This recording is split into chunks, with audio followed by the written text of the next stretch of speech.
Bonjour Marie-Laure Jarry. Bonjour Guillaume Micetri. Bonjour, c'est avec grand plaisir qu'on vous reçoit aujourd'hui sur Eureko. C'était plaisir partagé, merci. Et vous êtes là avec nous aujourd'hui pour parler d'un sujet qu'on n'a pas encore abordé dans cette émission, c'est celui de la reprise de l'entreprise. C'est-à-dire, à la différence d'un rachat, là l'idée c'est, ou d'une création d'entreprise, l'idée c'est de reprendre un bébé, j'ai envie de dire, qui est déjà existant et qui parfois a besoin d'un second souffle, ou un bébé qui n'a pas d'héritier et qui a besoin de trouver son nouveau dirigeant. Mais avant de commencer de rentrer dans le vif du sujet, quelques mots pour vous présenter. Marie-Laure Jarry, vous êtes experte de l'agroalimentaire, on peut dire. Vous avez officié au cours de votre carrière chez Danone, au sein du guide gastronomique Goemio. Et en 2019, vous arrivez chez nous, vous prenez la direction de la biscuiterie Le Goff, près de Morlaix. Et fin 2023, vous participez à la reprise d'une société basée à Callac, dans les Côtes-d'Armor, Eurosubstrat. Dites-nous en quelques mots, présentez-nous en quelques mots cette entreprise qui est encore peu connue du grand public.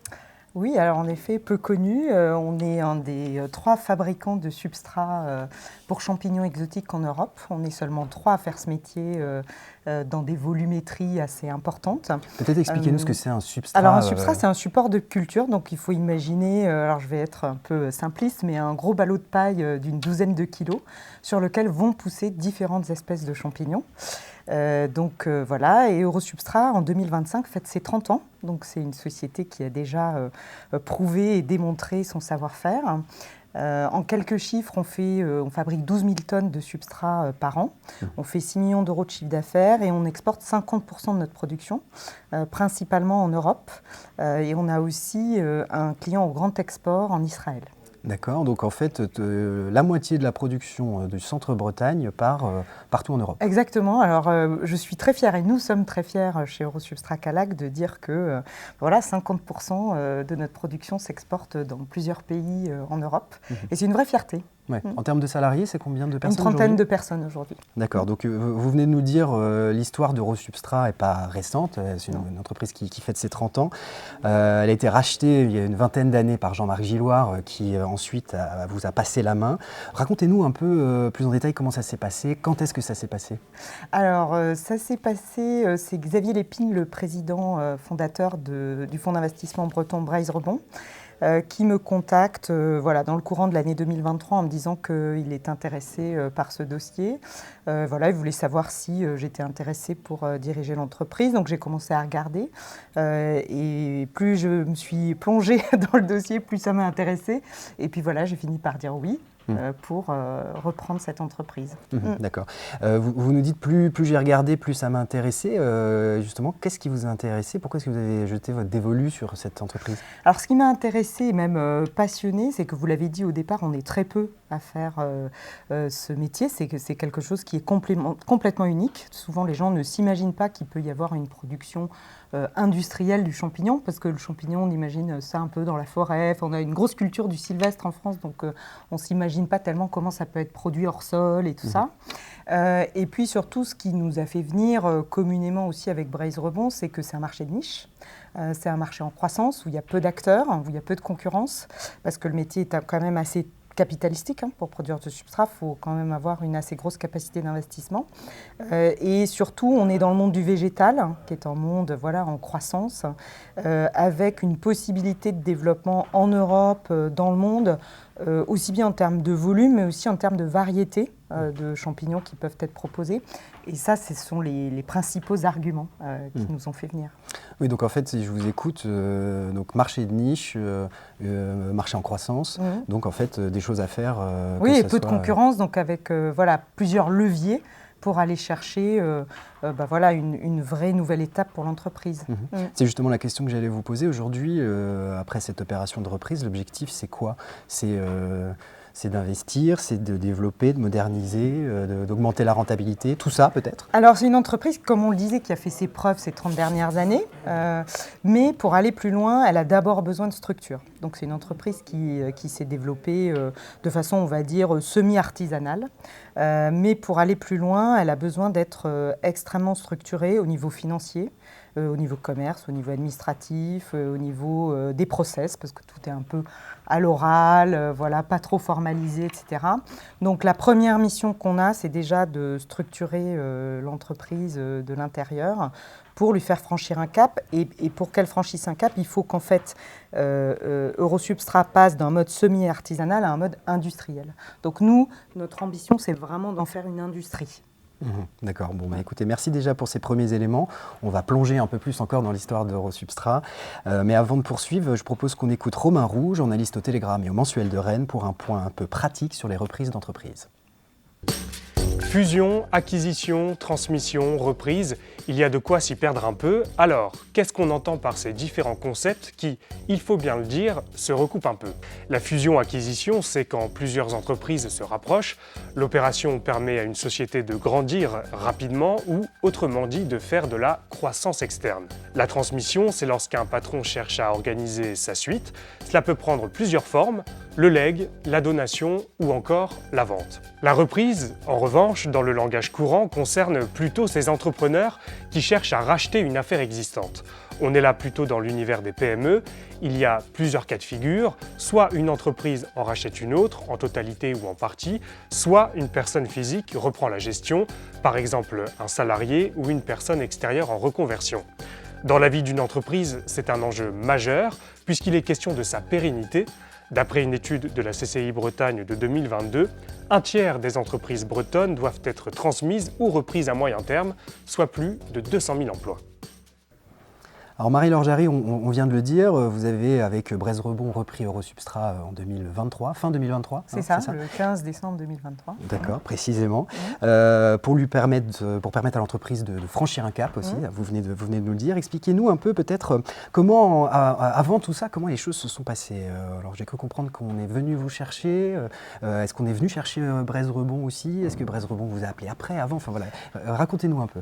Alors Braise Rebond est arrivé sur le dossier par un intermédiaire, voilà, comme il y a dans ces métiers de la vente d'entreprise. Et ensuite, voilà, ils ont pensé à moi parce qu'ils connaissent mon expertise dans ces domaines. Et puis moi, j'ai commencé à étudier les chiffres, à regarder le marché, à voir qui étaient les clients, etc. Et vraiment, ça a été un cheminement intéressant pour se dire, oui, il y a vraiment quelque chose à faire, on y va, quoi. Vous n'avez pas dit oui tout de suite, banco, on y va? J'ai dit oui assez vite. Ouais, quand même. Oui, j'ai dit oui assez vite. Ouais. Oui, parce que vraiment, entre marché en croissance, marché de niche, monde végétal et gros savoir-faire de l'entreprise, il y a quand même beaucoup de critères réunis pour pouvoir dire oui. Plus votre savoir-faire à vous, je suppose, voilà, de structuration, de direction, celui de Braise Rebond, d'accompagnement, tout à fait, notamment financier. D'accord. Ouais. Donc si je reviens un peu sur ce que vous avez dit, vous dites que vous avez un peu regardé le marché aussi. C'est nécessaire ça de vraiment faire ce qu'on peut appeler une étude de marché, de vraiment aller regarder aussi peut-être dans les livres de compte de la société, de plonger vraiment à l'intérieur? Alors effectivement, cette dimension d'analyse externe sur les marchés, les clients, pour moi, elle est essentielle. Alors moi, j'ai un parcours commercial, donc forcément, ce qui m'intéresse d'abord, c'est les clients, parce que ça fait vivre l'entreprise, c'est eux qui font vivre l'entreprise, mais aussi parce que moi, avant de dire oui, j'avais besoin de sentir c'était qui les clients, comment ils se comportaient, quelles étaient leurs attentes. Et là, j'ai assez vite été convaincue, en fait, de par à la fois le potentiel de l'entreprise, mais aussi le potentiel d'après, dans ce que pouvaient me dire les clients de leurs attentes, qui n'étaient pas couvertes au moment où je les ai interrogés. Donc ça m'a confortée, si vous voulez, dans le choix.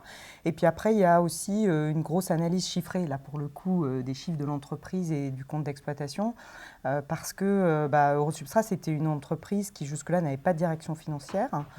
Donc quand tout va bien, tout va bien, mais quand le coût du transport, le coût de l'énergie commence à devenir important, ça devient capital de piloter au mois le mois, ce qui n'était pas le cas chez Eurosubstrat jusque-là.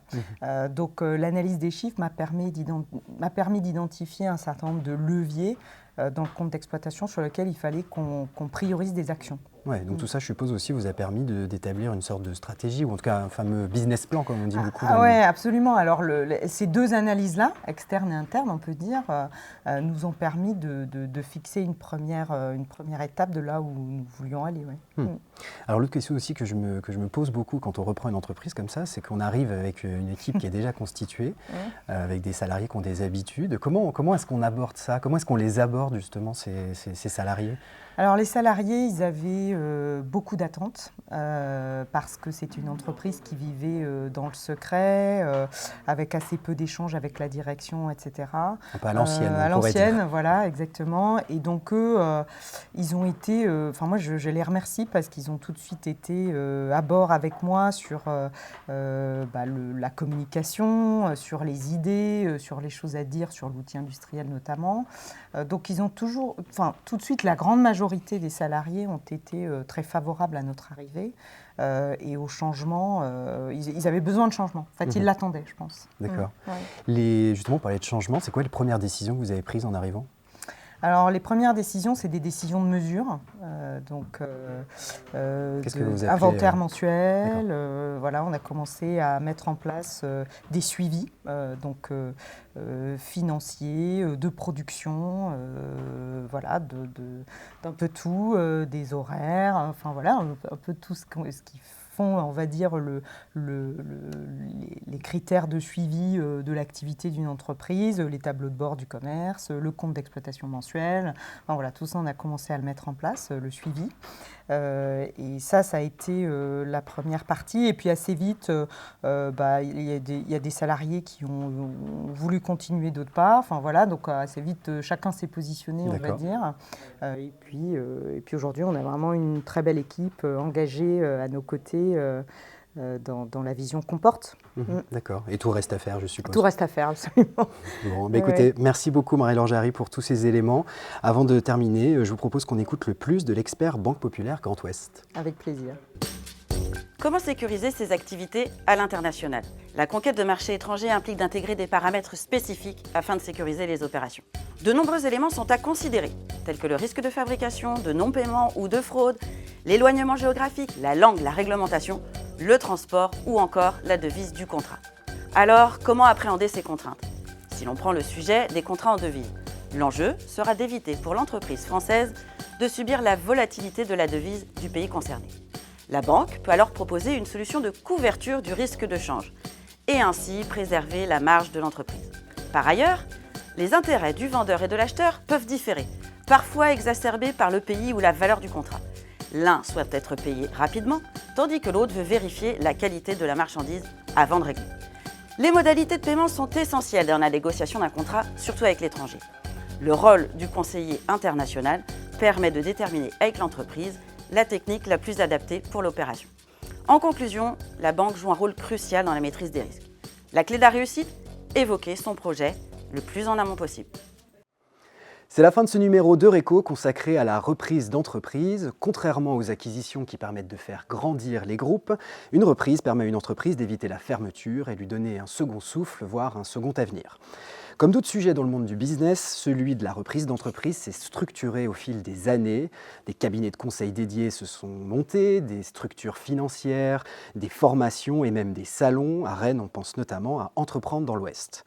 Si toute une sphère s'est créée autour du sujet, c'est évidemment parce qu'il y a du business à faire, mais pas que.